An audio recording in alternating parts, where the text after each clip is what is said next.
The criminal justice system failed Akeem Edwards, and it also failed Shaurn Thomas. I'll tell you more about that in just a second.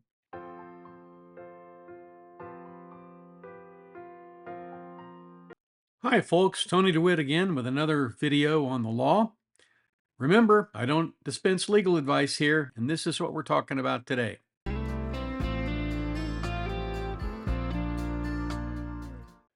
Today, we have a story of a guy who spent 24 years in prison before being released because he was wrongly convicted. Shaurn Thomas was paid $4.1 million by the city of Philadelphia, Pennsylvania, after serving 24 years in prison for a murder that he said he didn't commit. But several weeks ago, he was sentenced to spend the rest of his life behind bars for killing a man over a $1,200 drug debt. You see, just like a leopard can't change his spots, Shaurn Thomas couldn't change who he really was. Shaurn Thomas is a recidivist. One way of measuring how well the justice system, the criminal justice system anyway, works, and how well incarceration works as a means of changing people's behavior, is to look at the rate of recidivism. One way of measuring how well incarceration is working is to determine the rate at which people who leave prison recidivate, or as the word means, essentially, they violate the terms of their parole or commit new crimes that lead to rearrest or reincarceration. In 2013, Pennsylvania's prison system did a study of recidivism. What they found is kind of shocking. 62% of the releases from a Pennsylvania state prison in 2008 were rearrested or reincarcerated within 3 years of release. So, after that 2013 report, they made some changes and they went to look at it again in 2022 to see how they were doing. And here's what they found out: they were no longer at 62%. Now, it had raised to 64.7% of releases in 2016 were rearrested or reincarcerated within 3 years of release. Shaurn Thomas's experience may help explain some of the dynamics involved. Released from prison in 2017, he was sent right back after being convicted of third-degree murder. While I'm not a Philadelphia lawyer, it would appear that the third-degree murder is a murder where the killer appears to be less culpable than premeditated homicide and thus not eligible for a life sentence. The judge in his case sentenced him to 33 to 66 years in prison. That was for the murder of Akeem Edwards in January of 2023, which very nearly destroyed Edwards' family. They say that his daughter won't even leave the house now. Shaurn Thomas was a millionaire after that $4.1 million payout for his wrongful conviction. Yet he killed Edwards because of a $1,200 drug debt, claiming it was the principle of the thing. Kind of makes you wonder what principles he'd been taught. And when you look at that, you see that he'd been taught all of the wrong ones.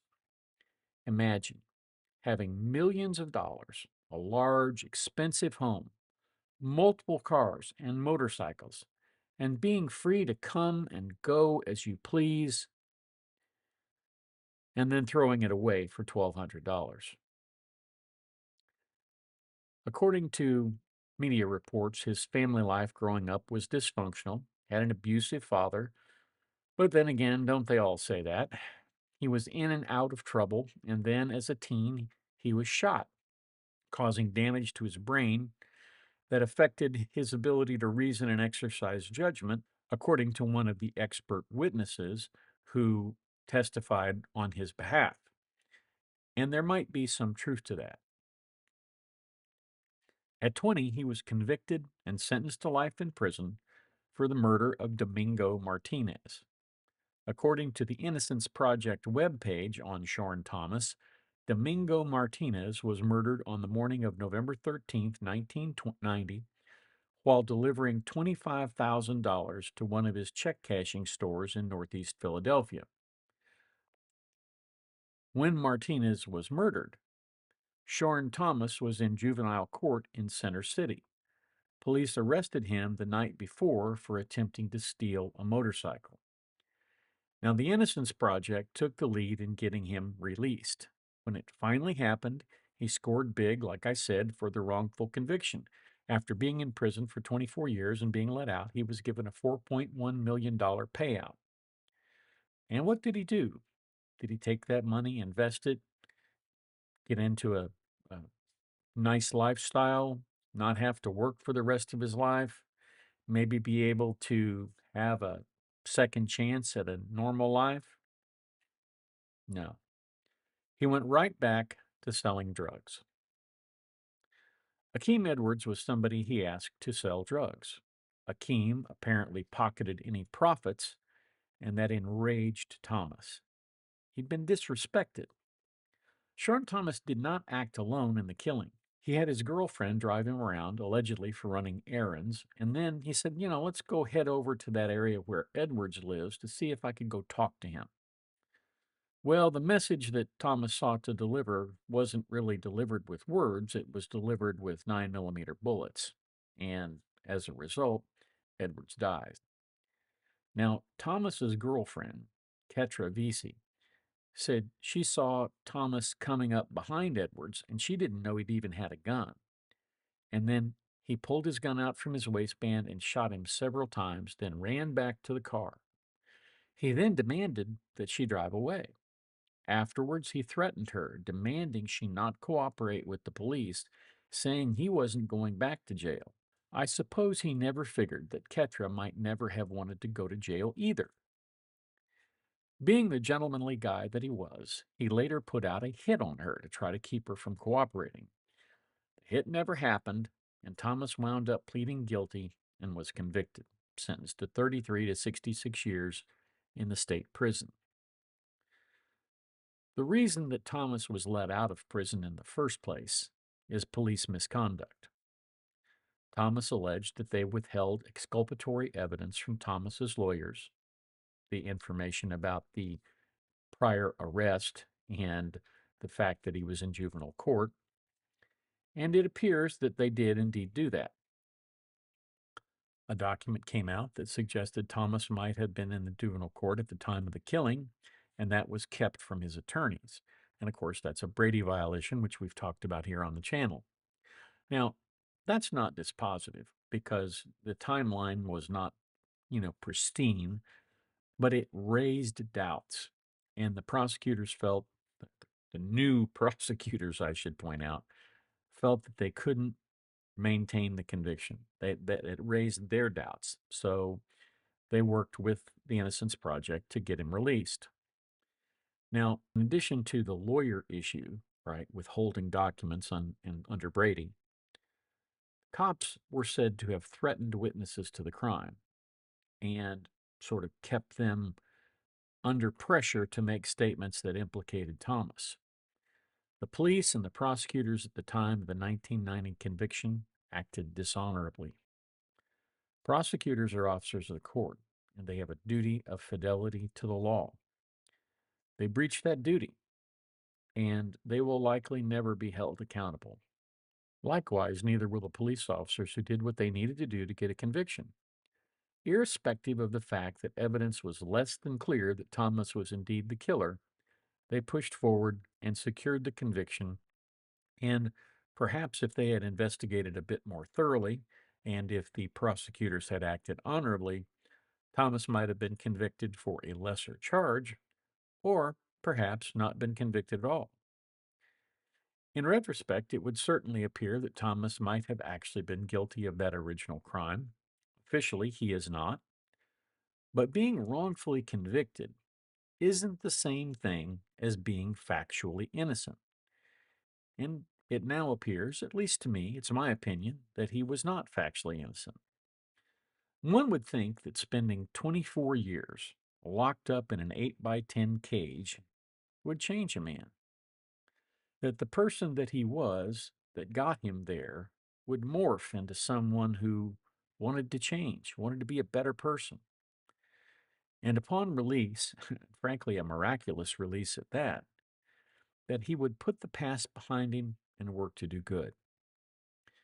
And that's where the brain injury may truly be the source of Thomas's real problems. He simply couldn't put it in the past. He joined a group of former prisoners who were also wrongfully convicted and used that connection to connect with Edwards, whom he asked to sell drugs. He went right back to the life he knew, and in 24 years, much had changed on the outside. And he found himself right back where he started, doing right what he had done. Thomas will spend time in prison now getting mental health treatment. That was one of the judge's orders. Whether that's medicine or counseling or maybe even both, it really hardly matters. He has no potential for rehabilitation, and a peaceful life among the rest of us is probably out of his reach.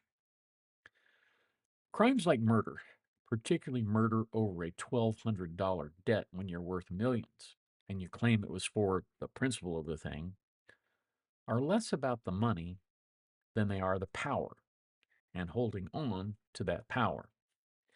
Now, Thomas will hold on to that power in prison. He won't have a chance to get out by claiming trial court error because he pleaded guilty to the crime. He admitted the conduct. Now in his 50s, even with time off for good behavior, a 33-year sentence is effectively a life sentence for him. At 33 years, which is a minimum, of course, the state could hold him for 66 years. With a 33-year sentence, the earliest release date would put him being released when he was 88 years old. And at his latest release date, he'd probably already be embalmed. If it's true that he had a bad upbringing, and I'm sure it is, then some of the blame can be laid at his parents' feet. But the majority of it rests with him. To some extent, however, the failure of the cops and prosecutors to act with integrity during the initial case against Thomas might actually have facilitated Edwards' murder by causing Thomas's release. Who knows what path either of those two men may have taken had the prosecutors acted properly. So that's what I have for you today. Thank you so much for watching. Come on back, join me down here at the beach again tomorrow. Thanks for watching my video. If you have a request for me to cover a topic, please send me an email to the address above, and in the subject line put video request. If you have comments, drop them in the comments down below. If you found the content worthy, please consider subscribing. Since I started doing this work, I have always asked listeners to consider doing just one kind thing every day to make somebody else smile or make their life better in some way. Please consider doing that. It makes the world a better place. Now, YouTube has some suggestions for other videos of mine you may find interesting.